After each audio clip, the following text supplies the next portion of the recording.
C'était avant que la voiture ne replie ses ailes, mais il va avoir beaucoup de mal à revenir. Pendant ce temps-là, c'est le 4, c'est Eternal Day qui va prendre le commandement. Un bon départ pour Denis Duvivier également. Ça, c'est un scénario de course auquel on ne s'attendait pas, bien évidemment. Numéros du Goutier à l'arrière-garde. Quant au 7, J-Rup qui a vu un petit peu ce qui s'était passé, il va tenter de revenir. Malheureusement, il y a un cheval au galop, c'est Flash du Bosquet, me semble-t-il. Effectivement, Flash du Bosquet, faut-il dans ce premier virage. Eternal Day attend le dos, le bon dos, celui de Guérup dans quelques instants, qui voyage un petit peu à flanc de peloton, pendant qu'Imeros du Goutier musarde à l'arrière-garde suite à ce départ manqué. En 2-3e position, on retrouve côté corde le 5, Dodi Duvivier, suivi par le numéro 3, Graxo, qui est lui-même suivi toujours côté corde par le numéro 9, Golden Green. Et J-Rup qui parvient à ses fins, c'est-à-dire prendre le commandement.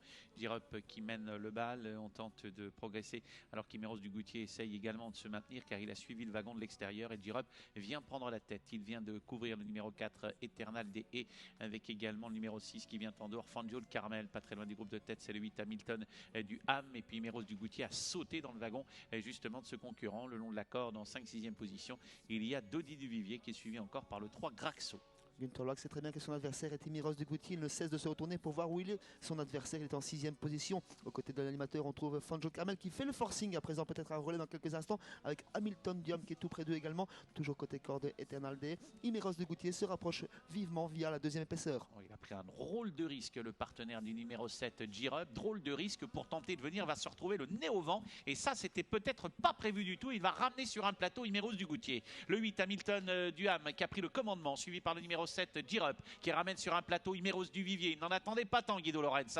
Un petit peu plus loin, il y a le 6, Fangio de Carmel. Accélération terrible du numéro 7, J-Rup, qui est en train de faire un truc, mais malheureusement, il risque de le payer. Plus loin, il y a le numéro 6, Fangio de Carmel. Un petit peu plus loin, Imeros du Goutier, qui a un peu de mal à suivre. On note la présence ensuite de concurrents qui sont en difficulté. Bout de la ligne d'en face, avec le 8 qui est en tête. Hamilton du Ham, suivi comme son nom par J-Rup. Imeros du Goutier, qui a été complètement pris de vitesse, mais qui vient maintenant et qui semble prendre maintenant vraiment le rythme de la course. À l'arrière-garde, Dodi Duvivier essaye de se décaler. Un rentrant aux avant-postes attaqué par l'un des favoris, Guirup, qui emmène dans son dos sur un plateau l'autre favori, Imeros du Goutier. Fangio de Carmel a des ressources.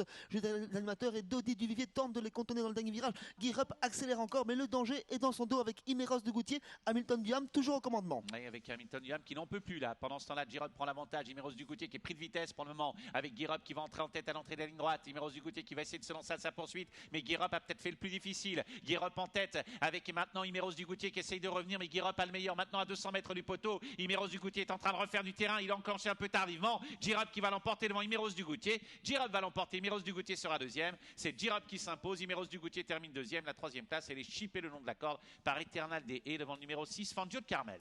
Pas beaucoup de surprises et effectivement ils ont fait le couplet gagnant, mais le scénario de course était assez bizarre avec Guirup qui a pris un départ assez lent, qui a contourné ses adversaires dans le premier virage. Imeros du Goutier qui a loupé son départ, quant à lui qui est quand même la note de la course. Il a enclenché à ligne droite, on a vu pratiquement que lui pour finir. 3e place pour le numéro 4, Eternal Day, qui a été courageux pour finir côté corde, et 4e place pour le numéro 6, Fangio de Carmel. Ouais, le 7, le 2 pour les 2 premières places, et puis derrière on note la présence loin des premiers du numéro 4.